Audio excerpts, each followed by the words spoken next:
Well, welcome back for another wonderful, awesome edition of Movie Torture. Brad, it's football month. I love football month. This is one of my favorite months of the year. And I'm glad that we're getting to talk about it, even though this is, our second time talking about Johnny Be Good, because the first one did not record, or it did record, but there was no voices. I don't know what happened. I think it's because producer Gary took the week off. Yeah. We only get him good when he's here. Yeah. We have technical issues when he's not here. We do have technical issues, but we are joined by producer Gary, who is wearing... Roger, I'm telling you, he has a costume on today that fits the movie. He's wearing the authentic cheerleading costume from the first scene when the cheerleader's up there and, he takes the undergarments from her. Remember that? Yeah. Gary's in that costume today with his Hawaiian shirt over so we don't have to see his chest. I was going to say, I thought you were going to say he was in his leather. He's got his leather, Letterman jacket over there as well. He does have that, which I'm shocked he's not wearing, but he does have that. What was the team name? The Horny Frogs? What was the Horn Frogs? What was it called? Yeah, something like that. He's got the horns on. Yeah. He's ready to go. Got the horn hat. That's what he wears and goes out on dates. Yeah, he's ready. Hey, producer Gary. He gets a lot of dates. How you doing today? I'm doing all right. How you doing, Brad? Doing good. Good to see you. Love that you're back. You take weeks off. Roger and I never get vacation days, but you. See, that's a lie. I'll call BS on that. What, we do get vacation days? We've had times that we didn't record because somebody was out of town. Okay, but somebody. Yeah. But when the podcast is being recorded, we have to be here. Yeah. Well, you did it on a Tuesday or whatever day it was. Gary? You know what? What if we just had Gary come in and talk about a movie and me and you just weren't here?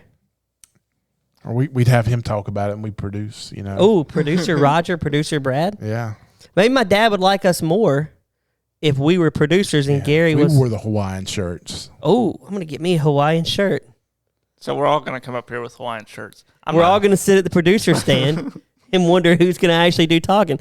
Roger, tell us what movie we're doing here in the middle of football month. We're doing Johnny Be Good. This one is a classic from the 80s. Actually, the movie was released March 25th, 1988. That was a great year. That was the year I graduated high school. I was 9 that year. Yeah, I appreciate that. Box office was $17.6 million. Do not know how much the budget was. Oh, I know, Raj. Because we looked this up last time. Okay. Keep talking. I'll tell you the budget. You said you know it. Well, I got to pull it up. Hold on. Johnny Be Good. Budget. Now, I remember looking this up. The budget for this movie, which blows my mind, $22 million. But we looked it up, $70 million in today's money. I don't know what they spent that money on, honestly. Jim McMahon. You think he did not get that much for this movie. But this was in his prime, right? Yeah. Anyway, what you saying, Roger? I just thought of a great game we could play during this movie. What? How about we name about 6 people from this movie who were prominent in the 80s and 90s. Let's see if producer Gary knows who they are. Okay, let's do it. Go. All right. Do I get to? Am I going to look at their faces, or am I just doing it based on? I'm going to say the name out loud and see if you know who they are. Jim McMahon. No. I think maybe tonight's the only time I've heard of that name.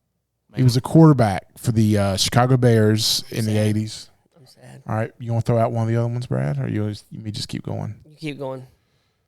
Robert Downey Jr.? Okay, yeah. Got that. All right. Know him? Yeah. What movie? Let's see. Iron Man. And okay. Then he was, that's the main one. All right. Uma Thurman. Okay, yes. Well, he better. I mean, this is her 3rd appearance on this show. Yeah.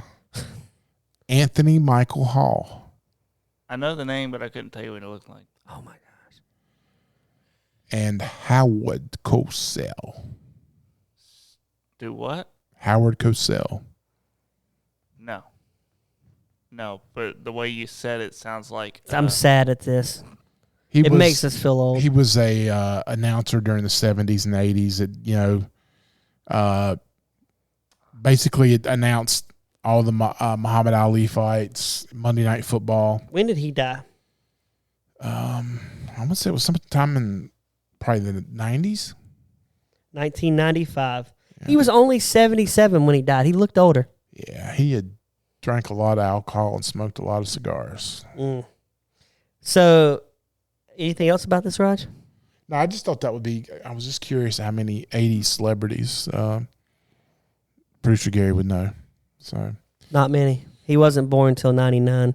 Well, I knew Jennifer Tilly because she was in the. Oh, we didn't name her? Oh, that's right. He only did a couple, but.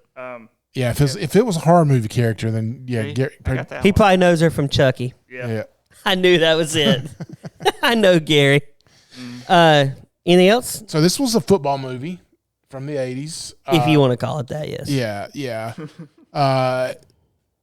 It was from a good time. It was, this wasn't one of the most prominent movies from that time, even though it had some prominent actors. Both of these guys were in Weird Science together. Anthony Michael Hall was in it just went blank. The movie where they're in the library. Come on, Brad. Breakfast Club? Breakfast Club. That's a good movie. And Robert Downey Jr. was in a ton of other movies. He was also in the which I think should be a movie we need to watch. Rodney Dangerfield's movie Back to School. He was I like that movie as well. Dangerfield was good, man. Yeah. I like he was in a movie called Meet Wally Sparks. He was old at this point, Dangerfield, and he's sitting there and he's at a party and these two people walk in. They're a good-looking couple. He goes, "Hey, y'all two should get a room." Then he sees this heavy-set couple and he goes, "Hey, y'all two should get a bond." That's what I like about that movie. It's the only thing.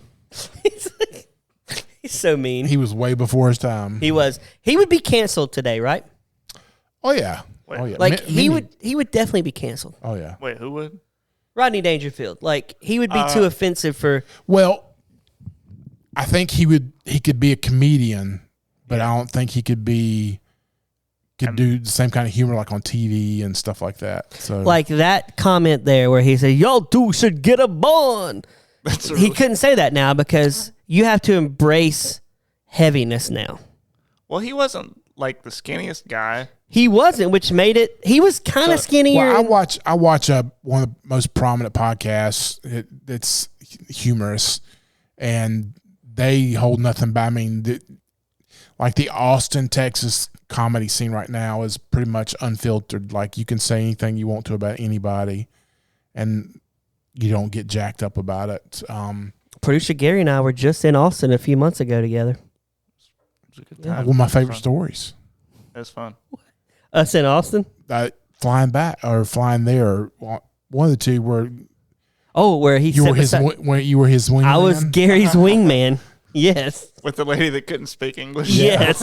Who now is probably our only listener. She probably listens. You should have told her. We didn't have the podcast going then, right? I'm not sure. No, we didn't. If you would have told her you're on a podcast, I wasn't invited to go on the trip. Power move. Yeah. So you mean recap this movie for us really fast? Johnny is a football player. We get to see him in one scene play football, and then the rest of the movie. The coach is an evil tool bag who wants Johnny, and every team's pursuing Johnny. Johnny goes to the Horned Frogs or Horny Frogs and gets wooed. Finally, at the end, Johnny decides he doesn't want any of those schools, and he goes back to the school that his girlfriend was going to because he wants to be with his girlfriend. Hour and 20 minutes. All this movie really clocked in at. So, yeah, it's not a lot. Like an hour and 20-minute movie, it's so hard to... I mean, I can recap it in 20 seconds probably. Yeah. There were some great characters in this movie. Some people that, I find pretty funny. And this movie has 3 Academy Award winners in it. Do you think Uma Thurman's wig is sad that it wasn't cast in this movie? because we've had 2 movies with Uma Thurman's wig. This movie, no wig. And I'll say, She so wears, hard. She wears a lot of wigs. Didn't she wear She one wears in the Pulp same Fiction? ugly wig, Gary. Didn't she wear one in Pulp Fiction? Yes, the black that one? we talked about that. The black wig is fine. The brown wig, she is not a brunette. Okay. She's either a black wig, dark haired goth girl with pale skin, or a blonde. Yeah, she was blonde in this one. Okay. She was. I don't want to sound weird because I think she was only 17 during filming. This is probably one of her prettiest movies that she's ever been in. She had natural beauty in this movie. You look at her and she's one of the prettiest girls we've had on our podcast. That smile, her smile in this movie, even with the gap, it's just, her teeth aren't fixed yet either. no. She's got some jacked up teeth in this movie. I don't say jacked up. Let's just say jacked up. There's a little gap. There's a little gap. We're not talking naughty jacked up. No, we're not talking hotty naughty jacked up. Now, if you loyal listeners like my dad would know exactly what we're talking about. Yeah. But I'm just sad they should have said introducing Uma Thurman, right? This is her first movie. Should have said, like, if they cast a wig, her wig needs its own credit. Like, Uma Thurman's wig. Because it's so ugly. And do you think she still has the wig? I don't know.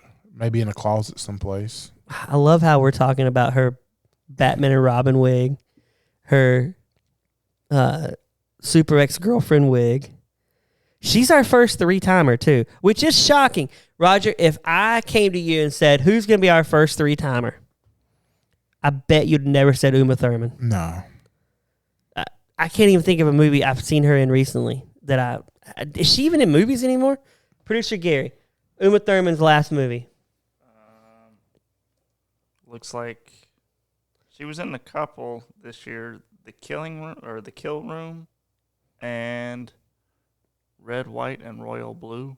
I don't know what either of those. I've never heard of either. Oh, of those. I know what that is. I've seen that on Amazon Prime. Not the movie, but it's about. It looks kind of gay. It's about a prince and the president's son who fall in love. I was gonna never watched it. The front picture looks gay. Okay, so this movie they're playing football. And Johnny is so good, although he does not look like a quarterback to me.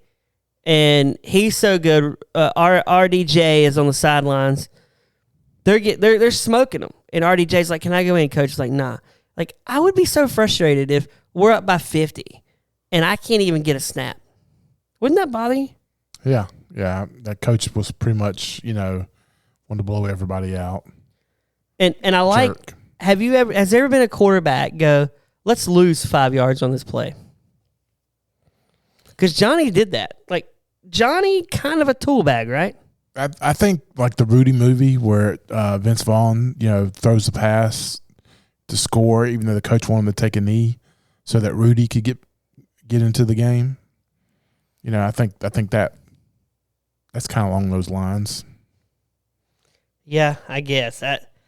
All right. That's the only football we see in this movie. For the person who's texting Brad at this moment while we're trying to record, they need to leave him alone. Oh, my gosh. I actually have 30 text messages right now that I haven't read.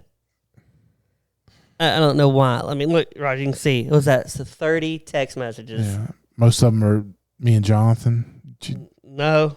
I read y'all's. Yeah, actually, yeah. What does that take me down to? 24. Now I'm down to 24. Anyway, so only football we see is opening scene. That's it. Yeah. Would you even classify this as a football movie?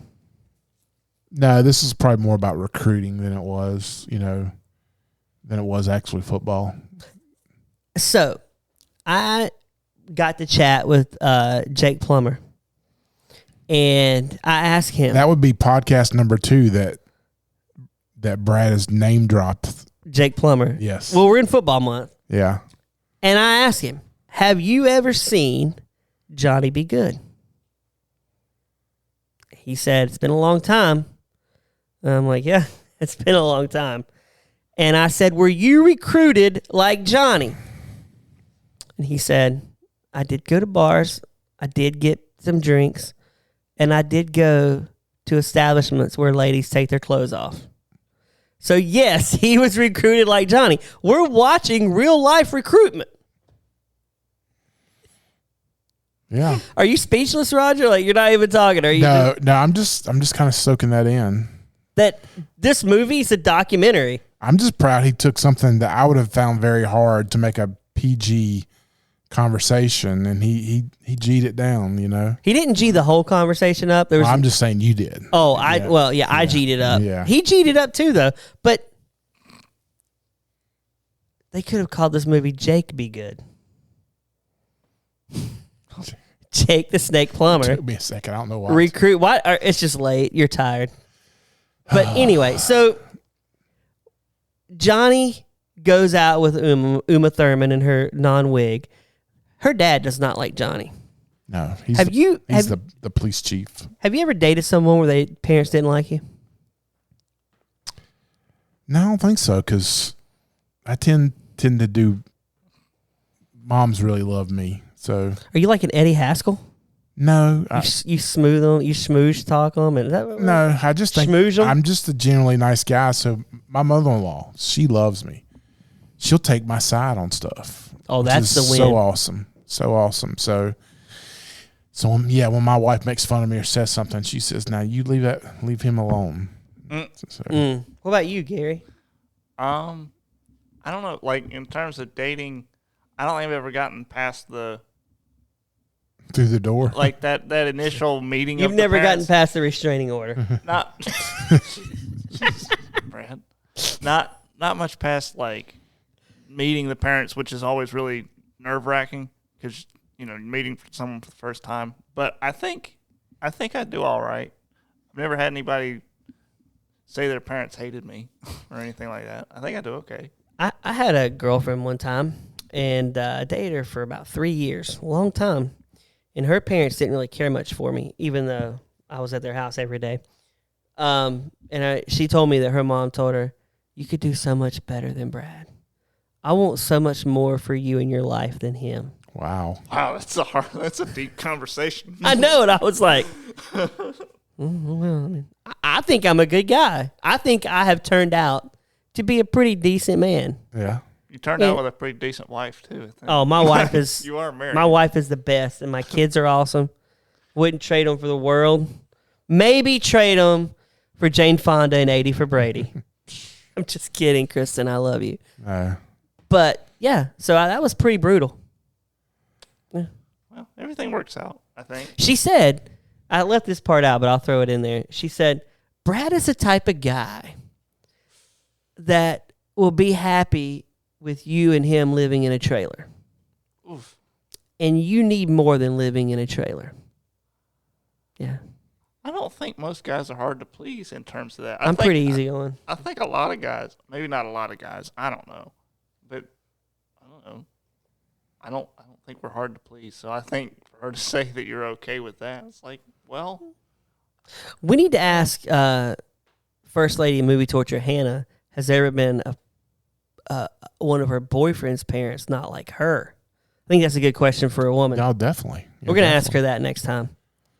I'm going to text her right now and see. Keep talking. Yeah. So this movie was about like Johnny was one of the best recruits in the country, the best quarterback recruit in the country at the time. So in your lifetime, what has been the most talented kid that you've like seen in high school, like football, basketball? Who would that be?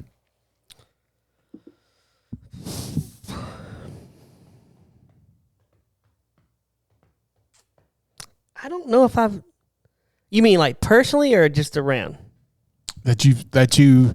I would say that you've seen it in live games, not like on TV and stuff like that. Like in high school. Yeah, like high school or like know. Even now, go out because you go to a lot of high school games because. I would say Antoine Jamerson, but I didn't see him play. He came to my school, but I didn't go to the game. But he's good. He played for Chapel Hill. He was good. What about you, Raj? Who did you see? I got to see LeBron when he was in high school. You did? I was living up in Columbus at the time, and so got to see him. Trace McGrady got to see when he was playing at Mount Zion. Lamar Odom. I've gotten to see a lot of high school basketball. So, what is the best sports thing that's ever happened to you, like that you've seen or been a part of? Brad wants me to tell the story. I'm this story we shared in the one that never we couldn't hear. I wasn't sure if it was on that one. So okay. Yeah.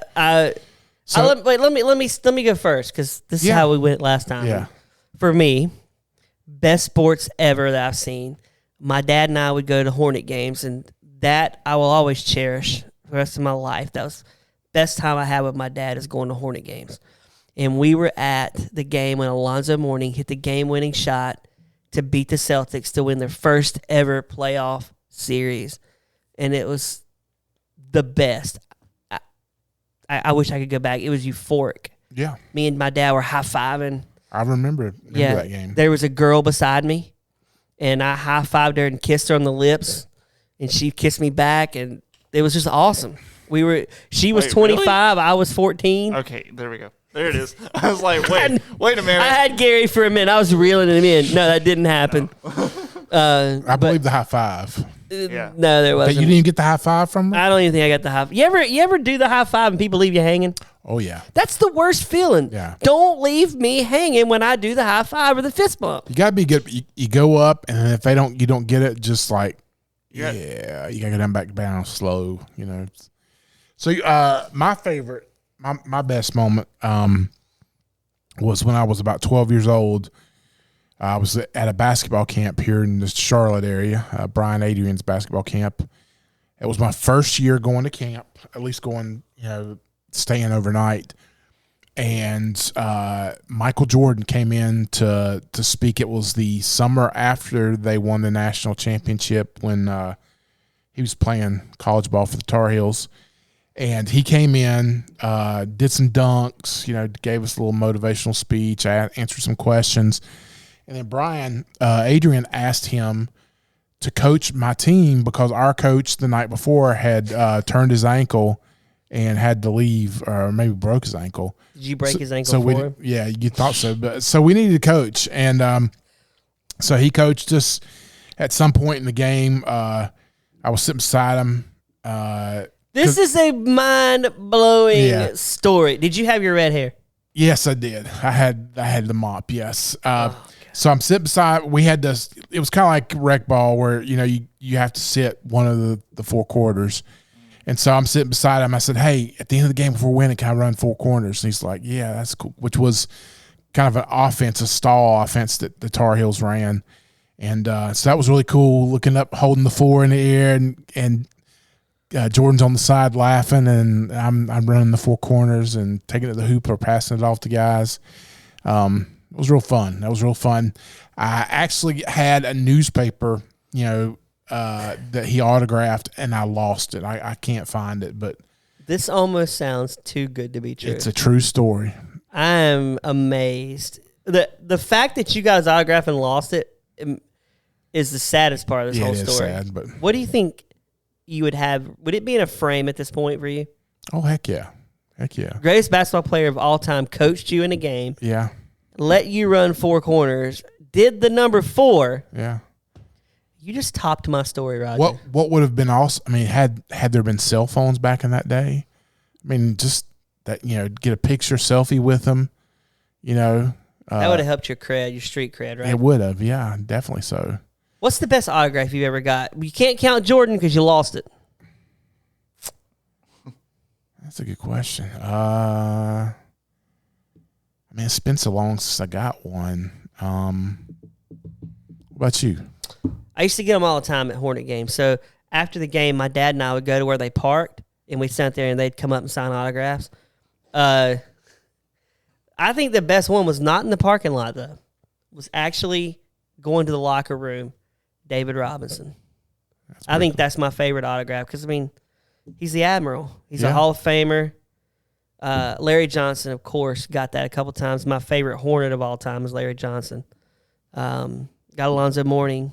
I didn't get too many autographs as a kid because my dad was never patient enough to wait around or come before the game. Oh, my dad was patient. My mom said that I was the only one. Like, my dad would leave in halfway through the fourth quarter if he could, but because I wanted to stay for the whole game, he'd at least do that. Oh my gosh, I'm so glad my dad wouldn't leave. Like we were like, we came, we're gonna stay at least. Now, if the Hornets were losing by 25 and it was a school night, we go home.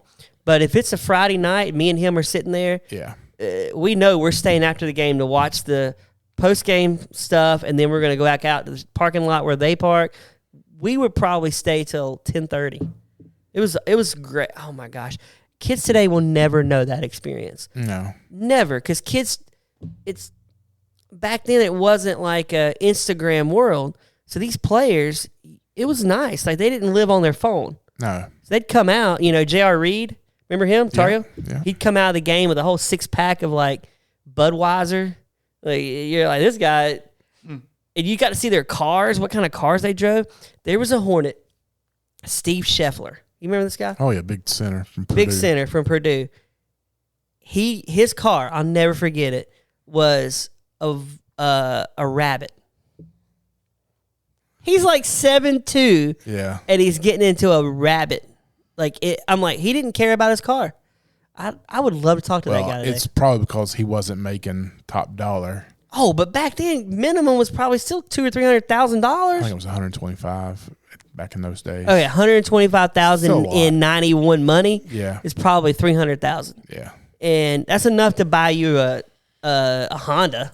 Yeah, or at least a truck or something. At least a truck, something like that. I mean, I don't know. But with all that being said, back to this movie, we get to see Robert Downey Jr. step into dog crap and then walk into the house. Like, would you not be mad if they tracked in dog poop into your house? Oh, definitely so.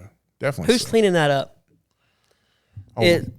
Robert Downey Jr. would. I don't think he did in this movie. No, but he would have if I was, I'd be so mad at my son if he let that in. Coach, he's a pedophile, right?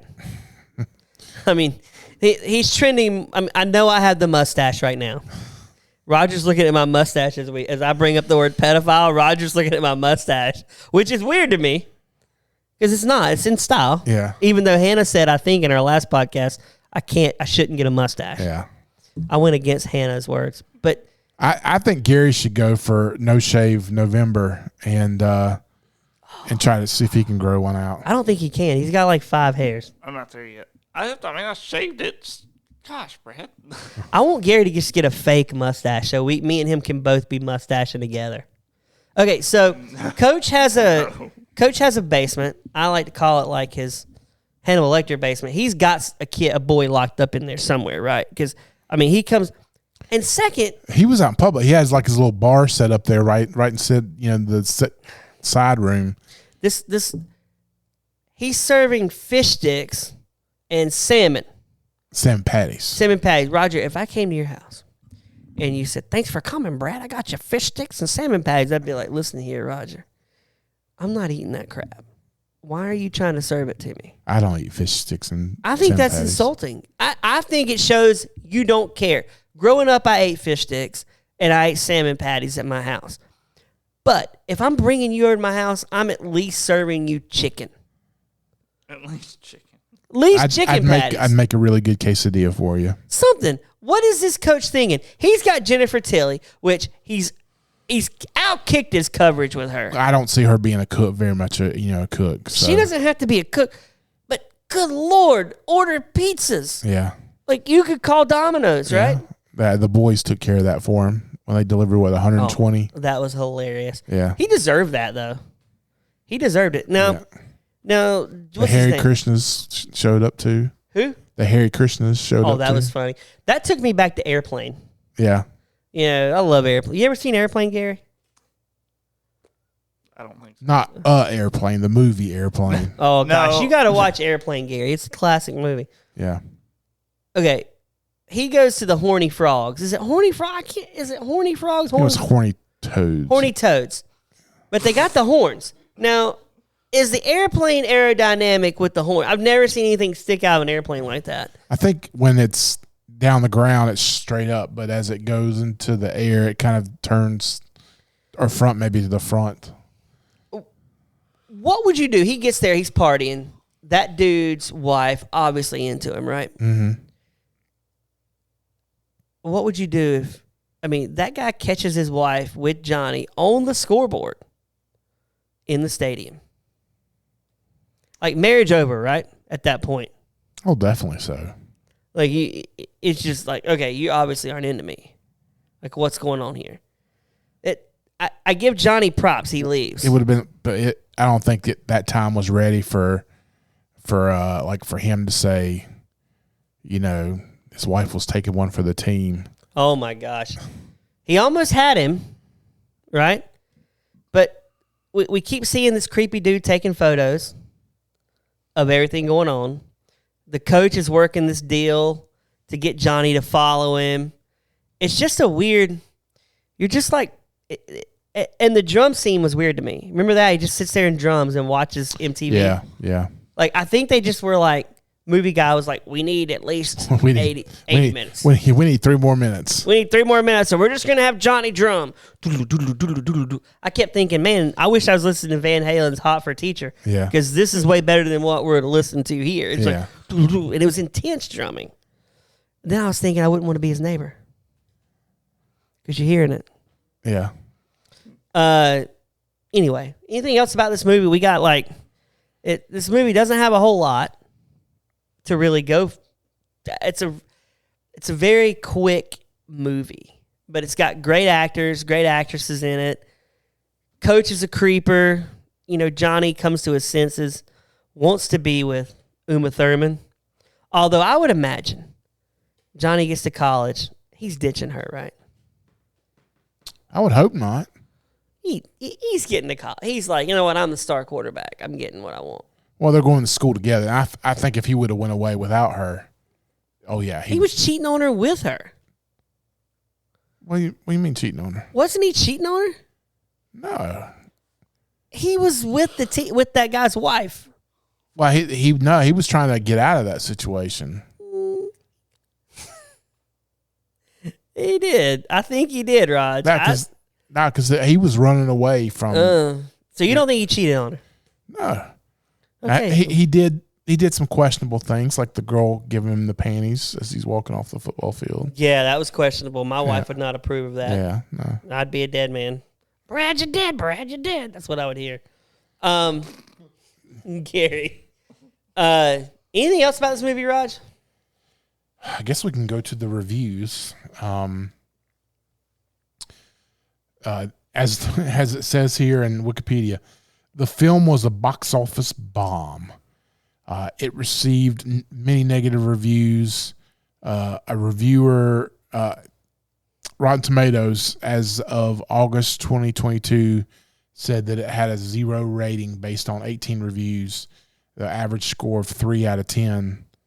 So yeah, it was overwhelming dislike for this movie. You want to hear some Amazon reviews? Sure. First off, what was that Rotten Tomatoes again? 0%, 3 out of 10. Okay, Roger. First off, Batman and Robin was 11%. I do not understand how Batman and Robin is 11% better than this movie. This movie is 100% better than Batman and Robin ever thought about being. I just don't think a lot of people scrolling through the movie channels when they see this one pop on to watch it. Whereas, you comic book nerds are going to watch the Batman movies no matter how bad they are. Brutal, man. And at one time I was a comic book nerd, so. George writes, great cast, good story. I really like the characters in this movie. The main character, Johnny Depp, Uma Thurman, and the grandfather were all terrific. A young Johnny Depp is very entertaining and plays the role of a goofy best friend very well. Can never go wrong with an 80s soundtrack. I don't think this guy was watching the right movie. Yeah, Johnny Depp was not in this one. I think he thought Johnny Depp was RDJ. Maybe so. Because he said a sidekick. Yeah. He wrote this in 2020. Maybe he had COVID. Great really 80s nostalgia from Classical Blue. A captivating, lighthearted romp through the corrupt high school football recruiting programs by universities. Romp. I had that word. A romper. Yeah. Lots of great actors from the 80s, including RDJ and the very first screen appearance by Uma Thurman. This is one of those movies that ages well. I don't necessarily know. Does it age well? Mm. I like it. It's like a time capsule, but it doesn't age well. Yeah. Steve Aboitis says, good for reminiscing. I agree. It's a classic small film about life choices and the trappings of college recruiting. Slapstick humor, I don't believe that, mixed with sinister plots. Not hard to watch, just a good Saturday night movie for old time's sake. Don't expect too much, just watch it for what it is. I agree with him. Now, Gary, we were talking earlier about the song. Chuck Berry was the original recorder of the song, and then was it who's the other guy? The white guy played piano that used to do this as well. Jerry Lee Lewis. Oh yeah. And then, but the one in the movie was Judas Priest actually. What? Yeah, Judas Priest actually did the Johnny B. Good in the beginning of the movie. I'll have to. Interesting. Well, Roger, movie torture, movie gold. This was more on the bronze side. I don't think it was. I mean, I'd seen this before when back in the day, so it wasn't a bad watch. But I definitely think it's probably 5 or 6 on the scale. I give this movie gold. I think this second best movie we watched on this podcast, behind Can't Buy Me Love. Both 80s movies. Yeah. Maybe I'm an 80s. Maybe you're an 80s guy. I liked it. It was quick. I think it's the shortest movie we watched on here, which automatically gives it some kind of. It was watchable. I would watch this again if it was on. Like if I'm scrolling and I see it, I would sit and watch Johnny Be Good again because it's just a dumb movie. But I think it's good. I like it. It's definitely better than Replacements in my mind. Roger, you're not gonna like it. That it's definitely better than 80 for Brady. I'm making faces right now that you guys can't see. So this movie's way better than a lot of the crap we watched. Better than Hottie for Naughty. Oh, definitely so. Yeah. So, well, next week we're gonna be watching 4 Old Bags. You ready for that? Blowing in the Wind. 80 for Brady. I would probably rather watch just 4 grocery bags. Just sit there for an hour and 20 minutes and see than what 80 for Brady is going to bring us. At least with a gust of wind, the bags would move a little bit. And so, yeah, and they don't have Botox. Yeah. That's another thing about these old 80s movies. There's not Botox in it. Did they Botox back then? I don't know how soon it was available. Gary, when did you start Botoxing? Well, that's the thing. It has like actual medical uses. I think it was used medically before it was used like surgically, not surgically, but like for your face to change the way you look cosmetically. Cosmetically, I like that. Yeah, like it's. I mean, that was a 3-syllable word. It was 4. Cosmetic. Gary's using big words. I know. Well, hey, follow us on Movie Torture Pod on Instagram. You can email Gary if you want at movietorturepod@gmail.com. For producer Gary and my good friend Roger, my name's Brad, and we'll see you next week on Movie Torture.